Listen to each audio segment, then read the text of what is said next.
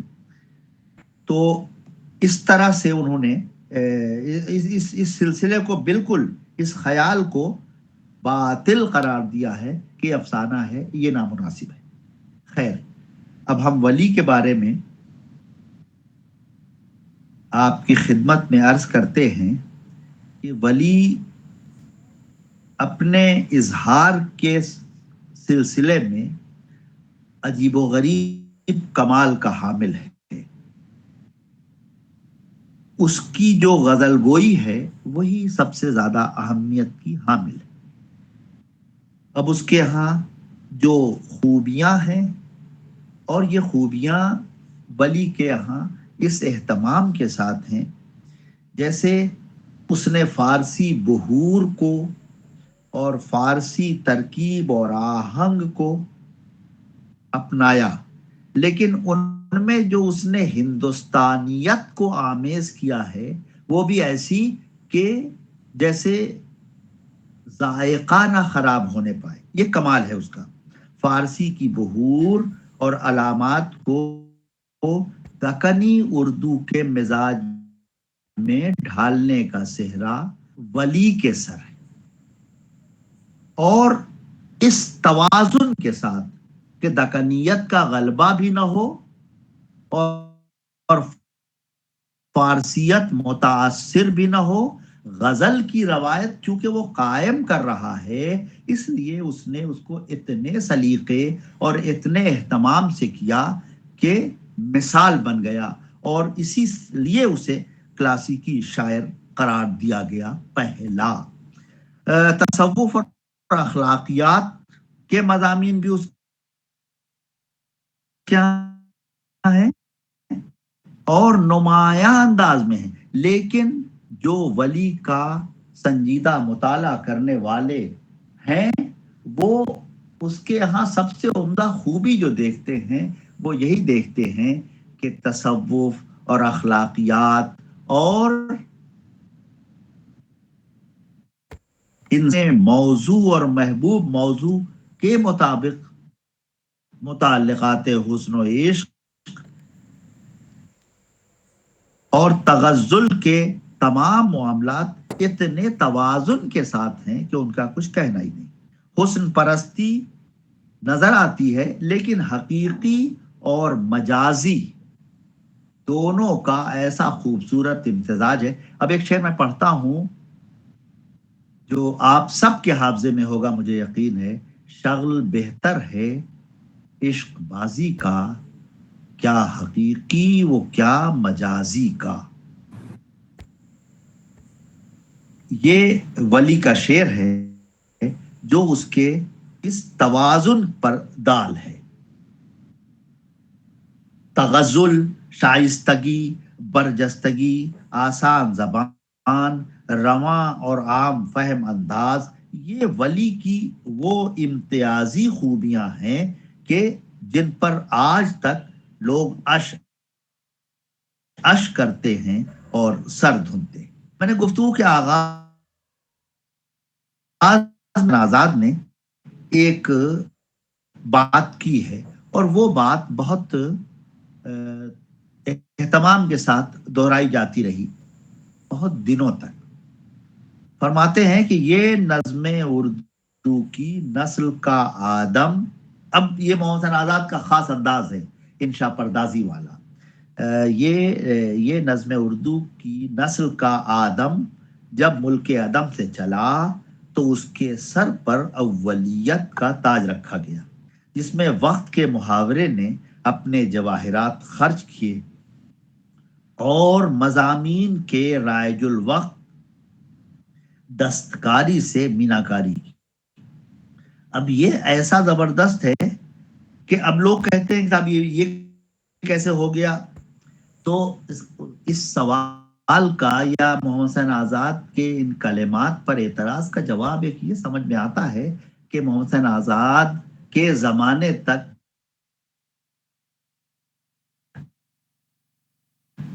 تحقیق نے یہ ولی کی افضلیت، اولیت نہیں ہے ولی کو، لیکن افضلیت ولی کی جو ہے وہ کل بھی قائم تھی اور آج بھی قائم ہے، اس میں تو کوئی اب تک کسی کو کوئی شک ہی نہیں۔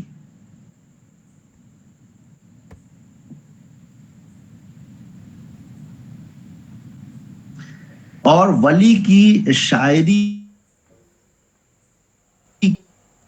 کے چار نہایت اہم پہلو ہیں: تاریخی، لسانی، فنی اور جمالیاتی۔ تاریخی لحاظ سے وہ اس لیے اہم ہیں کہ انہی کے اثر سے گویا شمالی ہندوستان میں جدید شاعری کا آغاز ہوا۔ یہ غزل کی شاعری اتنے اہتمام کے ساتھ اور اتنے امتیاز کے ساتھ جو ہوئی ہے، اس کا اصل سبب ولی دکنی ہے، اس میں کوئی شبہ ہی نہیں۔ اور رفتہ رفتہ یہ اسلوب تمام ملک پر چھا گیا۔ ان بنیادوں پر تو شاید غلط بھی نہیں۔ اس کے ہاں حسن و جمال کا جو انداز ہے اور حسن و جمال کا جو موضوع ہے، اس کی اہمیت سے بھی انکار ممکن ہی نہیں۔ اور سب لوگوں نے، ہمارے جو بڑے ناقدین ہیں، سید عبداللہ کی کتاب بھی آپ نے پڑھی ہوگی، ولی سے سودا تک، کتاب کا نام کیا ہے میں بھول رہا ہوں، اقبال تک، ولی سے اقبال تک، ولی سے اقبال تک، ہاں ولی سے اقبال تک، تو ولی سے اقبال تک والی اس میں انہوں نے اس کی حسن پرستی اور اس کی جمال دوستی پر بہت اہتمام کے ساتھ لکھا ہے۔ تو ہمارے شروع اولین ناقدوں سے لے کے آج تک اس موضوع پر اور کیا کیا شعر کہتا ہے وہ: نکل اے دل ربا گھر سوں کہ وقت بے حجابی ہے، چمن میں چل بہار نسترن ہے ماہتابی کا، آج گلگشتے چمن کا وقت ہے اے نوبہار، بادے گل رنگ سوں ہر بام میں گل لبریز ہے۔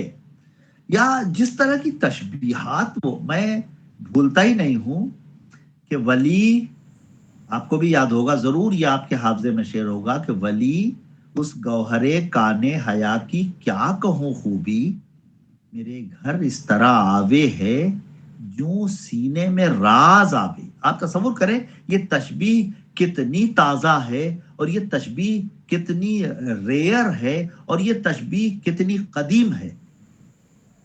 آپ دیکھیں آج بھی اس کا حسن، آج بھی اس کی لطافت، آج بھی اس کی اثریت کم نہیں ہوئی، اور یہ ولی کا اتنا بڑا کام ہے۔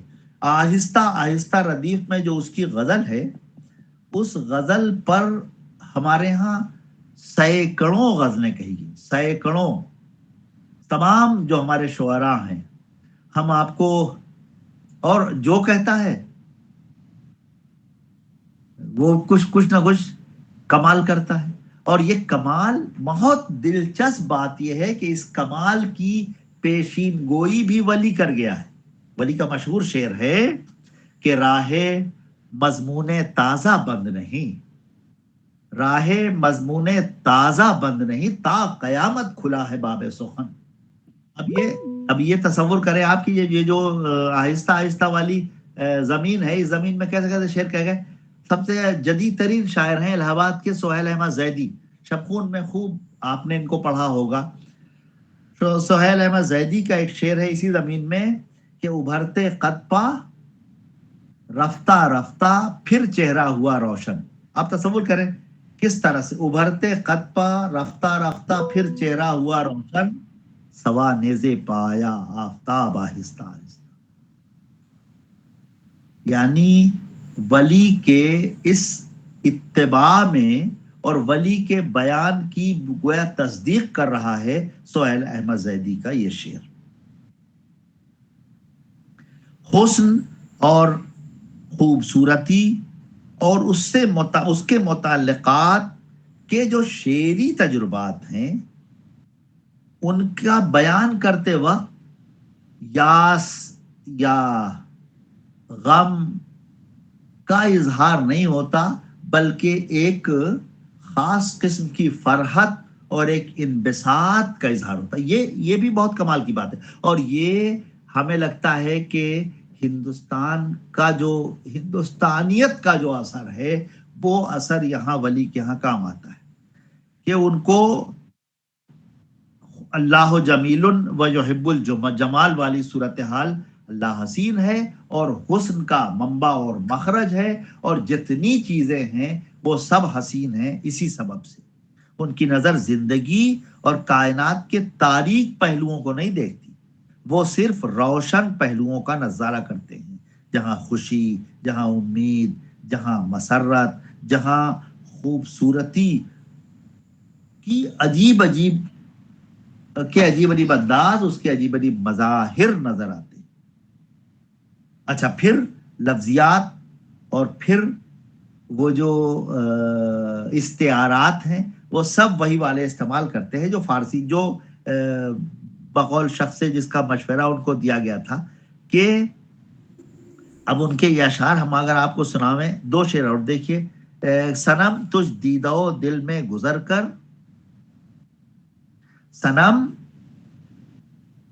تجھ دیدہ دل میں گزر کر، ہوا ہے، باغ ہے، آب رواں ہے، نہ جاؤں صحن گلشن میں کہ خوش آتا نہیں مجھ کو، بغیر از ماہ رو ہرگز تماشا ماہتابی کا۔ آپ تصور کریں کیسے کیسے شعر یہ کہہ رہا ہے۔ انہوں نے ہمارے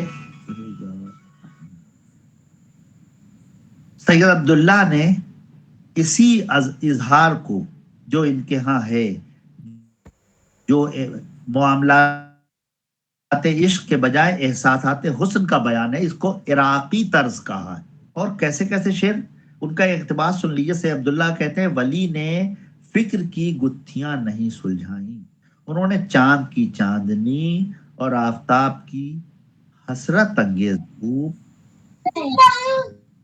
سپہر نیلگوں کی دلکش وسعت اور صبح و شام کے دلاویز حسن کا تماشائی بننا، اور اس سے حواس ظاہر و باطن کو مسرور بنانا سیکھا اور سکھایا ہے۔ ولی فلسفہ زندگی کے ترجمان اور شارح نہ تھے، جمال زندگی کے اوصاف کے قصیدہ خواں تھے۔ اب کیسے کیسے شعر کہتا ہے، تیرا لب دیکھ حیواں یاد آوے، تیرا مکھ دیکھ کنعاں یاد آوے۔ اب یہ حیواں یاد آوے کو اگر یہ سمجھا جائے کہ جانور یاد آ رہا ہے تو بڑی زیادتی ہوگی ولی پر۔ یہاں پر جو مقدر ہے وہ چشمہ ہے، چشمہ حیواں، جس کا تعلق خضر سے ہے۔ اور کنعان تو آپ جانتے ہی ہیں، کنعان وہ جگہ ہے جہاں حضرت یعقوب علیہ السلام رہتے تھے، اسی لیے پیر کنعان کہا گیا ہے یعقوب علیہ السلام کو، جن کے بیٹے یوسف علیہ السلام کے بارے میں روایت ہے کہ انہیں دنیا کا آدھا حسن عطا کر دیا گیا۔ تو اب دیکھیں کہ تیرا لب دیکھ حیواں یاد آوے اور تیرا مکھ دیکھ کنعاں یاد آوے، تو حسن ظاہر اور حسن پوشیدہ و پنہاں کا بیان اس شاندار انداز میں۔ یہ سراپا کے شعر ہیں، ذرا ملاحظہ کیجئے۔ تیرے دو نین دیکھوں جب نظر بھر، مجھے تب نرگسستاں یاد آوے۔ نرگس کے بارے میں ایک بہت دلچسپ بات میں نے کل ہی پڑھی ہے، آپ سے شیئر کر لیتا ہوں۔ اب تک جو ہے وہ میں سمجھتا تھا، اور وہ بھی ایک دکنی شاعر سراج اورنگ آبادی کا ایک شعر پڑھتے ہوئے میری بچی نے مجھ سے پوچھا کہ بابا یہ چشم ابہری کیا ہوگی؟ یہ جملہ معترضہ کے طور پر عرض کر رہا ہوں، لیکن آج احباب بہت سارے ہیں تو ان کو یہ بات پہنچ جائے تو شاید میری کچھ محنت وصول ہو جائے کہ ابہری، چشم ابہری کیا ہوتی ہے؟ اس کا شعر سراج اورنگ آبادی کا مصرع ہے کہ ہے کہاں چشم ابہری والا، چشم نرگس کیا ہوئی ہے باغی، پہلا مصرع یاد نہیں آ رہا ہے کہاں چشم ابہری والا. تو میں نے کہا بھائی دیکھتا ہوں. پھر میں نے غور کیا، غور کرنے سے تو خاک سمجھ میں آتا، تو لغات کا سہارا لی. اس لیے میں اپنے دوستوں سے کہتا ہوں کہ بہت روانی کے ساتھ، بہت تیزی کے ساتھ، بہت سرعت کے ساتھ آپ لغت ضرور دیکھا کریں. لغت دیکھنے کا بہرحال فائدہ ہوتا ہے. تو ابہری ڈھونڈا میں نے. ابہری کا املا ہے عین بے اور ہائے حوض رے اور یہ. تو ابہری تو نہیں ملا، ابہر ملا. اور معلوم ہوا کہ نرگس کی دو قسمیں ہوتی ہیں، ایک نرگس ابہر جو زرد ہوتی ہے، اور ایک نرگس شہلا جو سیاہ ہوتی ہے. اور نرگس شہلا میں ایک سرخی بھی ہوتی ہے، اسی لیے چشم محبوب کو نرگس شہلا سے تشبیہ دیتے ہیں. اور نرگس ابہر جو ہے وہ زرد. تو یہ معشوق عاشق کی آنکھ، جو عاشق وہ ہوتا ہے یرقان زدہ ہوتا ہے، پیلا ہوتا ہے، تو اس کا بیان ہو جاتا ہے. نرگس شوخ چشم ہے باغی. جزاک اللہ، بہت شکریہ. میں دیکھ نہیں پایا کس نے شعر بھیجا، لیکن شعر بھیج دیا، بہت شکریہ. نرگس شوخ چشم ہے باغی، ہے کہاں چشم ابہری والا. تو اب نرگس شوخ چشم تو محبوب کی آنکھیں ہو گئیں، اور چشم ابہری وہی پیلی آنکھوں والا، یعنی عاشق، یعنی زمانے بھر کا ستایا ہوا یا قان زدہ عاشق. ایک اور شعر سنیے. تیرے مخ کی پھبن کو دیکھنے سوں مجھے فردوس.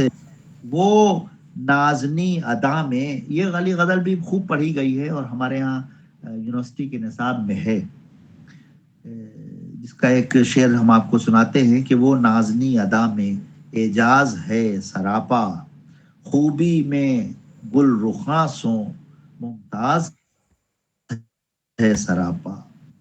یا وہ والی غزل چشم ابری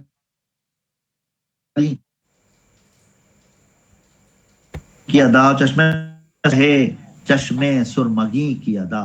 غالب کا مصرع آپ کو یاد آیا ہوگا، نگہے چشم سرما سا کیا ہے ادا، اور موج دریا کو دیکھنے مت جا، موج دریا کو دیکھنے مت جا، دیکھ تو زلف عنبری کی ادا.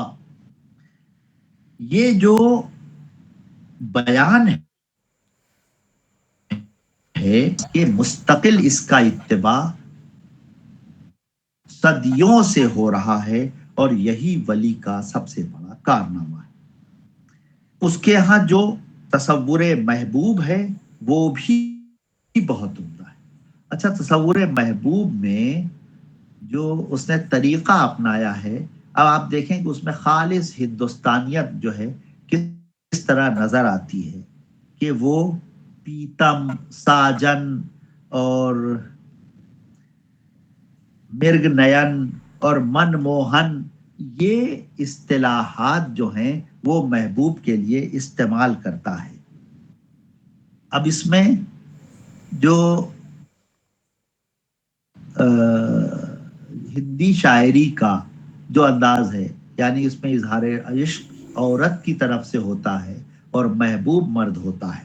یہ پھر وہ ذرا پہلے چلے جائیے تو محمد قطب شاہ، محمد قلی قطب شاہ کے ہاں یہ تخاطب، یہ اظہار ملتا ہے.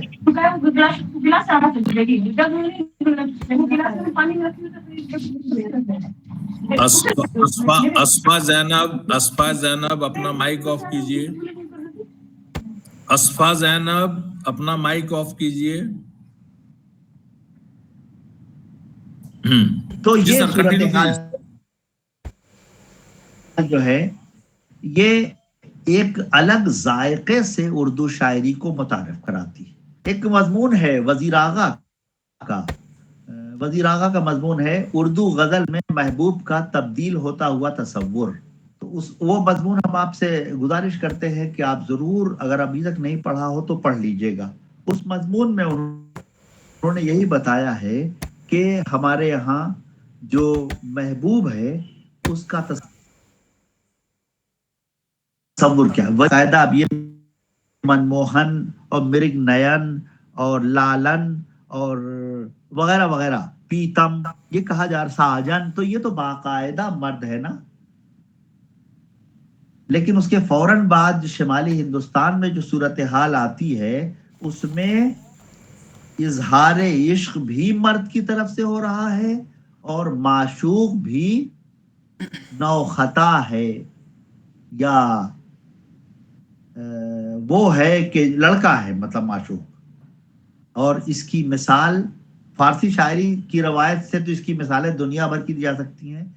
بس یہ دلی میں شمالی ہندوستان میں جو لڑکوں سے عشق کرنے کا ایک سلسلہ تھا آبرو کے ہاں، لونڈا ردیف میں باقاعدہ شعر ملتے ہیں. صباحت بیچ گویا یوسف ثانی ہے وہ لونڈا، ملاحت بیچ سب یہ ہے آبرو. اور اس کے علاوہ آبرو نے جو مثنوی لکھی ہے، مثنوی در آرائش معشوق، تو معشوق کوئی عورت تھوڑی ہی ہے، وہ لڑکا ہی ہے جو خود کو سجاتا سنوارتا اور آراستہ کرتا ہے. اور یہ 18ویں صدی کی ایک عمومی صورتحال ہے. اب آپ دیکھیں اس کے فوراً بعد جو صورت آتی ہے وہ صورت بھی یہاں تک کہ 19ویں صدی آ جاتی ہے اور پھر غالب اور مومن کے ہاں یہ احساس ہوتا ہے. ورنہ میر کے ہاں تو آپ دیکھیں 150 اشعار ہمارے مکرم ڈاکٹر خالد علوی نے ایک روز میر کے ہاں 150 اشعار ایسے تلاش کیے تھے جو صرف امرت پرستی سے متعلق تھے. اور امرت پرستی کی پوری داستان ہے 18ویں صدی اور میر تک یا میر کے بعد تک بھی. ایک کتاب ہم آپ کو اور ریفر کریں گے، اس کتاب کا نام ہے مرقع دہلی اور اس کا جو مصنف ہے اس کا نام ہے درگاہ قلی خان. کتاب فارسی میں ہے اور اس کے 2 تراجم ہوئے ہیں دلی میں. ایک ترجمہ کیا ہے شعبہ فارسی دہلی یونیورسٹی کے ڈاکٹر نور الحسن انصاری نے، اور یہ کتاب چھپی ہے ہمارے دہلی یونیورسٹی کے شعبہ اردو سے اور وہ موجود ہے وہاں پہ. اور دوسرا ترجمہ کیا ہے فارسی سے اردو میں خلیق انجم نے، اور ان کا ترجمہ چھپا ہے انجمن ترقی اردو ہند سے. تو اس کتاب میں 18ویں صدی کی دہلی کی تہذیبی صورتحال کو بہت، مرقع دہلی ہے تو ویسے ہی مرقع اس کا پیش کیا گیا ہے. اس میں بہت سی چیزوں میں بہت سارے ایسے لڑکوں کا ذکر ہے جو معشوق تھے باقاعدہ، اور کچھ کا ذکر ایسے ہے کہ یہ سابق معشوق ہیں، یعنی اب یہ معشوق والی عمر سے گزر کر آ گئے ہیں. باقاعدہ تفصیلات موجود ہیں ان کی.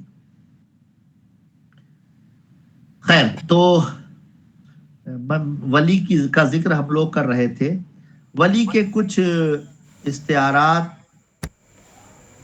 اور کچھ تشبیہات ذرا ملاحظہ کیجئے. یہ تو بڑا مشہور شعر ہے. تیری یہ زلف ہے شام غریباں، جبیں تیری مجھے صبح وطن ہے.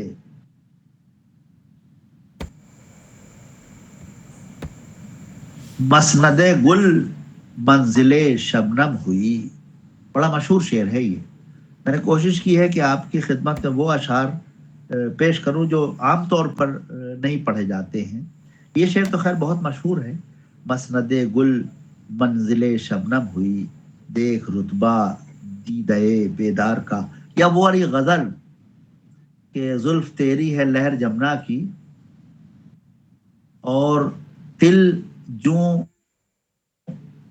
نزک سناسی ہے، سنیاسی کا ذکر، یا لہرا جمنا کی لہروں سے زلف کو تشبیہ دینا، یہ کچھ ایسے اظہارات ہیں جو فارسی کے اثر اور سب کے ہندی والے انداز کے مقابلے خالص ہندوستانی جو سنمیات، تو ہندوستانی جو لفظیات، تو ہندوستانی جو محاورے ہیں ان کے حوالے سے بیان کیے گئے۔ اور آج کل تو جس عہد میں ہم اس وقت ہیں اس میں اس طرح کے سوالات بھی، آپ اس میں سے اکثر لوگ وہ ہیں جو ریسرچ اسکالرس ہیں اور ان کو سلیکشن کمیٹیز میں جانا ہے۔ ابھی میں ایک تجربہ اپنا آپ سے شیئر کرتا ہوں۔ ایک سلیکشن کمیٹی میں تھا جس میں ایک فاضل ایکسپرٹ نے ایک امیدوار سے یہ سوال کیا کہ آپ کے یہاں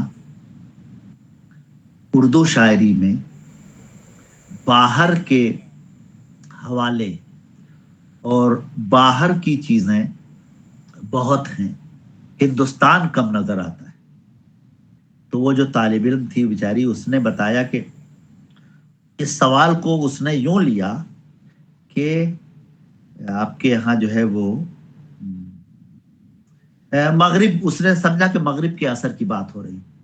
تو پھر ان صاحب علم نے اس کو واضح کیا کہ نہیں میں مغرب کی بات نہیں کر رہا، میں عرب اور ایران کے اثرات کی بات کر رہا ہوں۔ پھر انہیں اور آسان کیا کہ بلبل تو ہے، کوئل نہیں ہے۔ تو وہ لڑکی، اب میں نے اس کو پھر کہا کہ دیکھو ڈاکٹر صاحب تم سے یہ پوچھنا چاہتے ہیں اصل میں کہ جیسے تم نے ان کا نام سنا، اب ہم نے اس کو بالکل ٹرن دے دیا، ہم نے کہا، اور ان کے اس اعتراض کا جواب بھی ہمارے سوال میں پنہا ہو گیا۔ ہم نے کہا کہ دیکھیے آپ نے عنبر بہرائچی کا نام سنا ہے؟ تو عنبر بہرائچی جو ہیں وہ ان کا ایک مجموعہ ہے، اور وہ مجموعہ ہے سوکھی ٹہنی پر ہریل۔ تو ہم نے کہا ڈاکٹر صاحب پوچھنا چاہتے ہیں کہ ہریل ہے، ہریل نہیں ہے، اس کے مقابلے بلبل زیادہ ہے، طاؤس زیادہ ہے، قمری زیادہ ہے، تو اس کا سبب کیا ہے؟ اور ہم بتا یہ رہے تھے کہ ہمارے ہاں ہندوستانی جو اشجار ہیں، ہندوستانی جو طیور ہیں، ہندوستانی جو وحوش ہیں، ہندوستانی جو پرندے ہیں، ہندوستانی جو آثار ہیں، ہندوستانی جو پہاڑ ہے، دریا، ان کا بھی ذکر ہے۔ اور اس طرح کے اعتراضات اور سوالات کا جواب آپ آگے یہ کہہ کے سکتے ہیں کہ ہمارا سب سے جو پہلا شاعر ہے ولی، اس کے یہاں جمنا بھی ہے، اس کے ہاں سنیاسی بھی ہے، اس کے ہاں موج، اس کے ہاں پہاڑ ہندوستانی ہیں، اس کے ہاں ساجن بھی ہے، اس کے ہاں من موہن بھی ہے، اس کے ہاں مرگ نین بھی ہے، وغیرہ وغیرہ وغیرہ۔ ان تشبیہات جو کیف، جو خوبصورتی، جو ندرت، جو جدت، جو دلکشی اور جو دلاویزی ہے، وہ بیان سے باہر ہے۔ انہوں نے ایک ایسی فضا قائم کی ہے جو فضا من کو، پھر وہی اسی ولی کے لفظیات کو مستعار لیتے ہیں کہ من موہن ہے، من کو موہ لینے والی۔ اور اس کے ساتھ ساتھ اس نے زلف کو شام غریباں یا جبیں کو صبح وطن کہہ کے دل اور دماغ کا مطلب کیسے کیسے بیان کرتا ہے۔ وہ آپ کو بالکل اپنے نادر تشبیہات سے اپنے طلسم میں گویا گرفتار کر لیتا ہے، اور یہ کمال ہے۔ اسی وجہ سے ولی زندہ ہے اور ولی آج بھی اس کی اتباع کی جاتی ہے۔ ایک گھڑی تجھ ہجر میں اے دل ربا تنہا نہیں، مونس و دمساز میری آہ ہے فریاد ہے، اور نہ ہوئے اسے جگ میں ہرگز قرار، جسے عشق کا تیر